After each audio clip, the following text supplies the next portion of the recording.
ইরানের পররাষ্ট্রমন্ত্রী আব্বাস আরগাচির আজ মঙ্গলবার চীন সফরে যাওয়ার কথা রয়েছে। ইরান ও যুক্তরাষ্ট্রের মধ্যে পারমাণবিক চুক্তি নিয়ে তৃতীয় দফা আলোচনার আগে ইরানের পররাষ্ট্রমন্ত্রীর এই সফরকে অত্যন্ত গুরুত্বপূর্ণ মনে করছেন বিশ্লেষকেরা। ব্রিটিশ বার্তা সংস্থা রয়টার্স এক প্রতিবেদনে এ তথ্য জানিয়েছে। গতকাল সোমবার এক সংবাদ সম্মেলনে ইরানের পররাষ্ট্র মন্ত্রণালয়ের মুখপাত্র ইসমাইল বাকাই দেশটির পররাষ্ট্রমন্ত্রীর চীন সফরের ঘোষণা দেন। তিনি বলেন, গত ডিসেম্বরে চীন সফরের পর আগামীকাল মঙ্গলবার আবারও চীনে যাচ্ছেন পররাষ্ট্রমন্ত্রী আব্বাস আরগাচি। বান্ডেল থাকলে প্রতি সেনমানিতে টাকা বাঁচবে।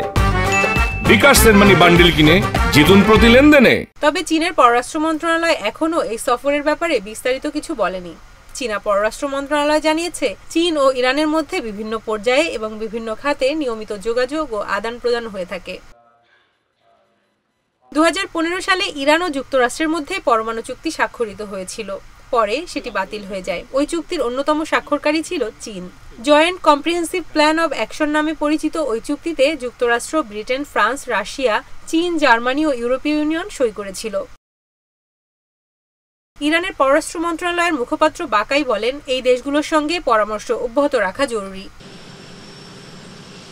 মার্কিন প্রেসিডেন্ট ডোনাল্ড ট্রাম্প তার প্রথম মেয়াদে 2018 সালে একতরফাভাবে যুক্তরাষ্ট্রকে ওই চুক্তি থেকে প্রত্যাহার করে নেন। এর এক বছর পর ইরানও চুক্তির শর্ত ভঙ্গ করে নিজস্ব পরমাণু কর্মসূচি এগিয়ে নেয়। গত জানুয়ারিতে দ্বিতীয় মেয়াদে যুক্তরাষ্ট্রের প্রেসিডেন্ট হওয়ার পর ট্রাম্প আবার ইরানের সঙ্গে পারমাণবিক আলোচনা শুরুর আহ্বান জানান। ইরান চুক্তি না মানলে তেহরানে সামরিক হামলা চালানো হবে বলে হুমকি দিয়েছেন ট্রাম্প।